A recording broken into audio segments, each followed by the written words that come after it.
first half of the NBA season has been wild, hasn't it? I mean, who could have guessed some of the twists and turns we've seen so far? The defending champion Boston Celtics are behind the Cleveland Cavaliers in the Eastern Conference standings. The Oklahoma City Thunder are absolutely ruling the West. And teams like the Philadelphia 76ers, Phoenix Suns, and New Orleans Pelicans have been some of the biggest disappointments this season. On the other hand, hopeful contenders like the Dallas Mavericks, Minnesota Timberwolves, and Milwaukee Bucks are still trying to find their groove. Meanwhile, young teams like the Houston Rockets and Memphis Grizzlies are catching everyone's attention and looking to shake up the playoff race. It's been a mix of chaos and brilliance, and that's what makes this season so exciting. Now that we've hit the midway point, it's time to hand out my midseason awards.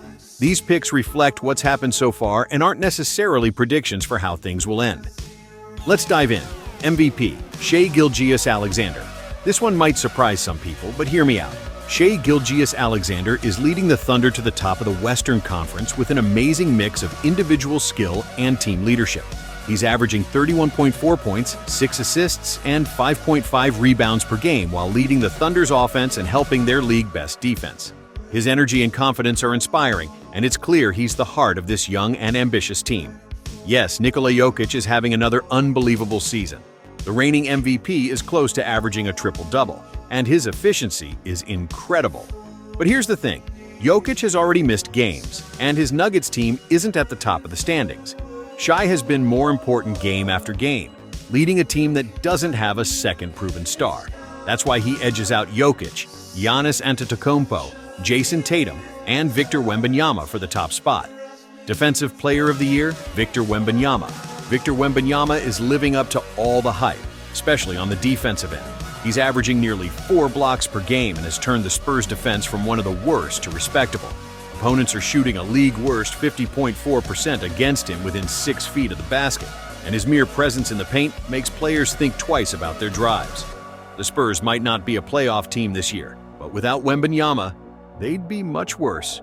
He's already standing out over other defensive stars like Jaren Jackson Jr. and Evan Mobley, and I wouldn't be surprised if he becomes a favorite for this award every year. Rookie of the Year, Jalen Wells. This year's rookie class hasn't been particularly strong, but Jalen Wells has been the standout.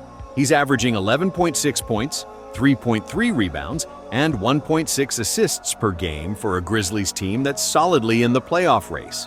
Wells plays with a maturity beyond his years, helping on both ends of the floor as a starter for one of the league's winning teams.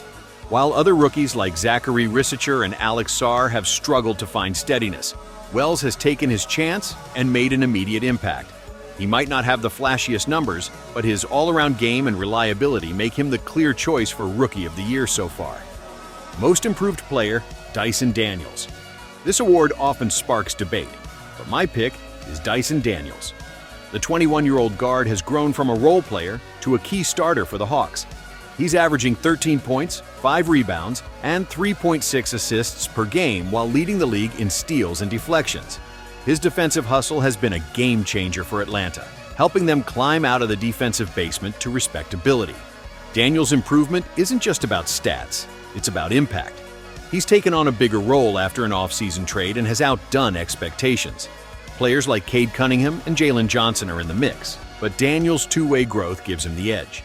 Sixth Man of the Year, Peyton Pritchard. The Celtics might not be ruling the East like we thought, but Peyton Pritchard has been a bright spot. Coming off the bench, he's provided a scoring boost and steady playmaking, averaging 13 points and 4.3 assists per game. His ability to hit big shots and manage the offense has kept Boston competitive during stretches where their stars have struggled or missed games.